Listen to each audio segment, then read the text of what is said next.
I'm going to show you how I learnt to place the designs using the QCT5. So basically what I want to do is I'm going to show you how I mark the outline area of this petal and then fit my quilting design to it.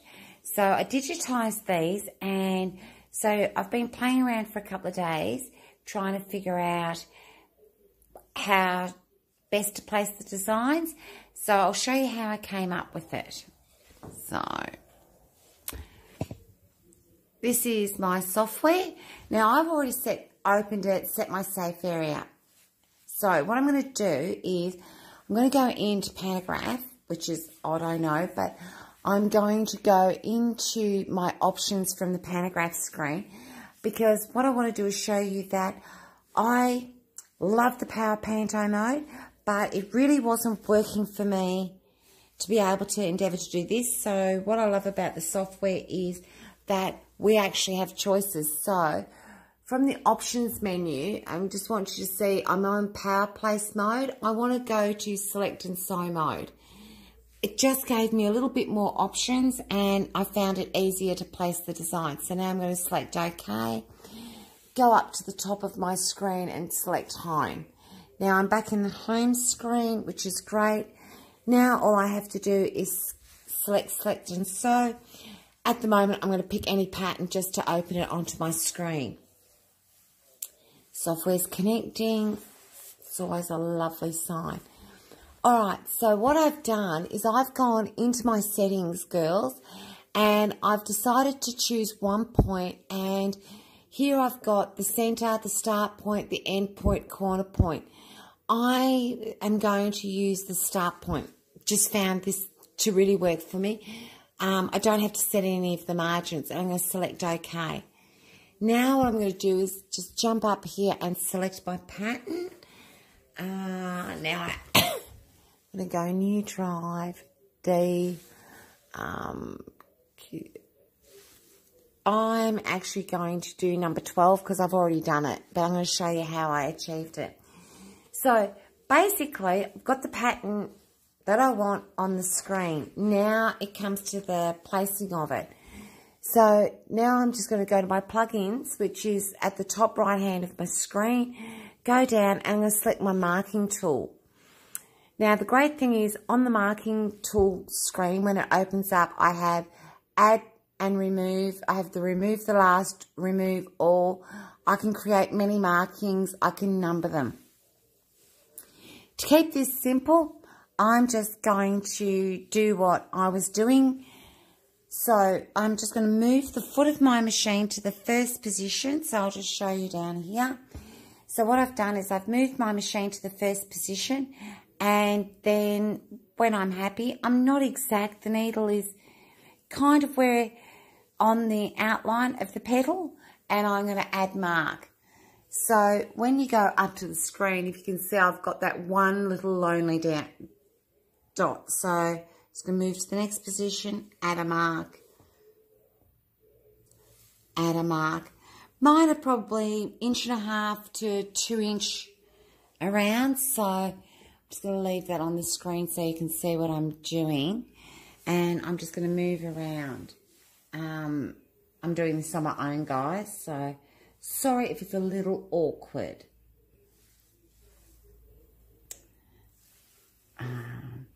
And, you know, if you do make a mistake, as I said, you can actually use this key to remove the last one or remove all.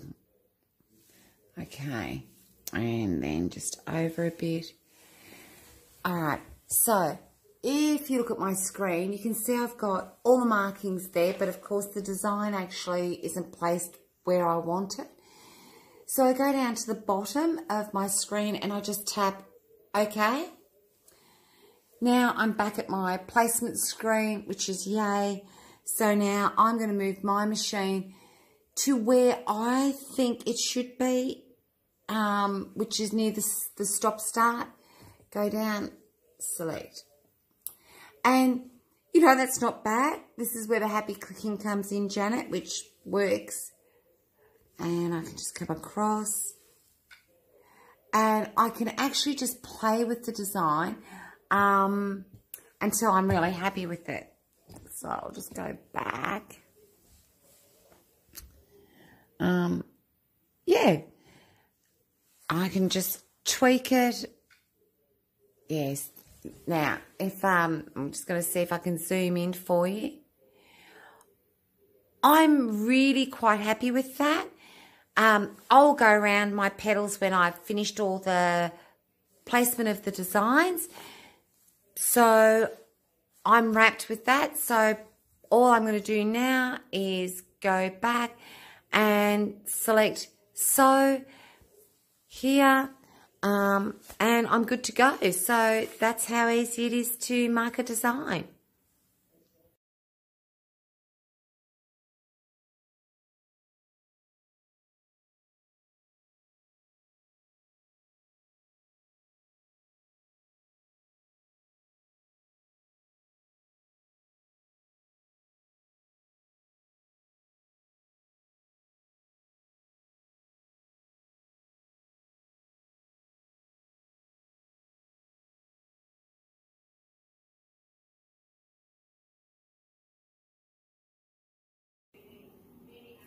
Hi guys, yep, I'm back.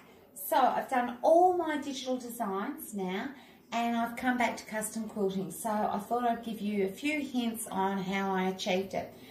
Might not be the best way or better way, but remember this is your own masterpiece and this works for me. So it's really important, girls. What I've done is I've made sure my QCT5 is off, but I have to disengage the belt. So I've done both the horizontal and vertical belt. I've just actually undone them here on the bracket. So now my machine is really nice and free and loose. So I also use a ruler base. We can buy these from Grace, they're aftermarket. I love it. I never take it off because it gives me somewhere to put my hand when I'm unpicking. They're really easy to install. The other thing you might want is some quilting rulers. You can get a variety of these on the market. I don't have a preferred set, but it's really important to note that they're actually 1/4 inch in the perspex. So that means that, because on our Grace machines we have a great hobbing foot here that allows us to use quilting rulers with the ruler base, and I just have to make sure that this is 1/4 inch so that the ruler doesn't go underneath my hobbing foot. I smash the needle and I do the timing. Nobody wants to be there. So I'll just show you what I'm going to go and do. So I hope you guys can see this clearly enough. I'm going to outline the panel now. And I said to you, it's your masterpiece. My outlines haven't been perfect, which I'm really happy with because nature's not perfect. The panels are really forgiving because although there's a shaded line defining the panel, if you were a little out when you set the design, by the time I've done my background fill and my edging, all I've basically done, if it's not perfect, is added more interest to the surface. I've got the machine on. I'm just going to go into my settings and I'm going to go over to precise and enter precise. And I've got 14 stitches per inch because I do want the stitch to be nice and fine with the curve as I come through. So the first thing I do is using my needle up down, I'm going to bring it up and grab my bobbin thread. I don't like to do an up down knot, I do a sideways knot so that when I actually bury it, I don't have a bird's nest on the back of my quilt. And I'm just going to pick a ruler and I hope you guys can see it. So I've set my machine to regulate precise and 14 stitches per inch so that it's a nice small stitch to travel around the curves. Now my ruler might not automatically match the curve, but I do use it as a guide to assist and aid me. Don't bear down, just relax. Now I'm just going to start now and just show you how I'm just pushing myself where I want to be. I also can go in here and I'm going to set my needle to the down position so that when I stop or start, it's down so that it makes it a little bit easier to reposition the ruler.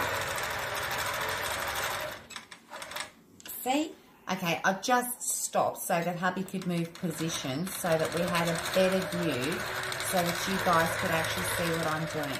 So I've come into the center. I'm just going to tidy up a thread there. And now I'm just going to come back in the opposite direction. And it's really important not to push hard with the ruler. You're really using it as a guide. Now I'm just going to change position again. And round I go.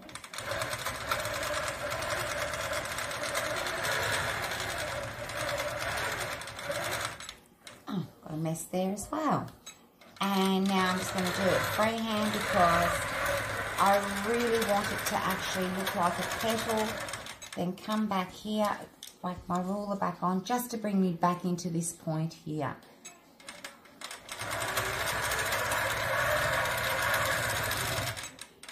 And this is what I love about these machines is I can just come up to my handlebars and just go into my main menu, and I'm now going to go over to manual mode. I do all my backgrounds in manual and I like to run at about 40%.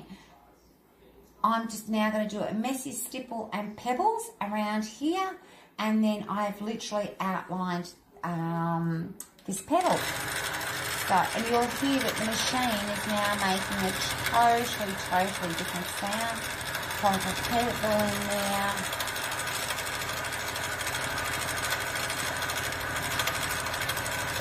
And, you know, really all you're actually doing is a slow, gentle movement. And, you know, when you want to start, it's not a bad idea to have a piece of batting beside you as a practice piece to warm up, but I've been doing this a couple of hours, so I'm actually quite confident. Put a bubble in there.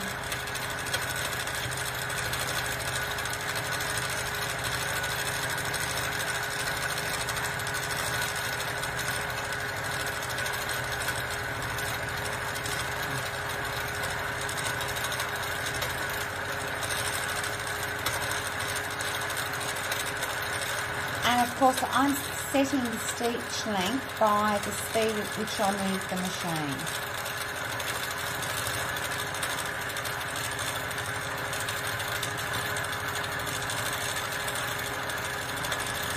Swing around here. And you know, I was really worried about using the variegated thread when I first started out because I thought every imperfection would show up on the light and the dark. But truly, it has been a lot of fun, and I'm just using the Grace Infinity variegated thread. It works beautifully in the machine. I've had no issues at all, and it's been fun. It's like been colouring in with a colouring pencil. Okay. And I've just stopped, and of course I stopped with my needle down. Now I'm going to just come up. I move the machine away from myself, pull the upper thread, come back, and I do a needle down, needle up, and that's how I pull up my bobbin. And it's a personal choice. You can either just cut that off or you can go ahead and bury the thread. So now what I'm going to do is I'm just going to come over and do this little petal here for you, and hopefully you've got a general idea of how we'll do it. So needle up, needle down, bring up the bobbin. Nice little lock stitch. And I might do some more bubbles on this one just so that it pops a bit more. I'll just move that out the way. Go back into my main menu and just arrow up to the precise. It will have kept my previous 14 stitches. So now I'll just show you. I'm not even going to bother with the ruler this time.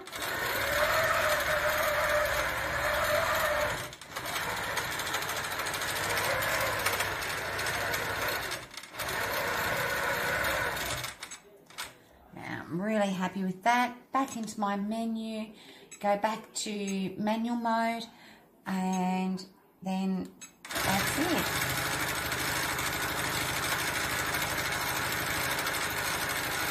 I love the ease at which I can just go in and out of the modes as I require it. It's all at our fingertips. And just sneak into there, down there. Okay, hope you enjoyed that, and I'll just show you how to use an open-ended needle to bury the threads. Okay, now I'm just going to show you, I don't know whether you can see that with the camera, but it's one of these open-ended needles. I love them. It's really easy. I'll just place that down. I'll bring up my bobbin thread and clip that so that I've got the bobbin and the top thread. I'm actually using a pre-wound bobbin so that the back isn't thread heavy. Now, if you just come in close on that, all I do is hold both threads with my finger. I push down on the needle, on the thread actually, and see the needle is threaded. Now I just go between the sandwich and I pull the thread through, and now it's safely buried. These are great. I love them. I'll just do that again. I've got the thread between my two fingers. Simply bury the thread, go down into the sandwich, just gently push.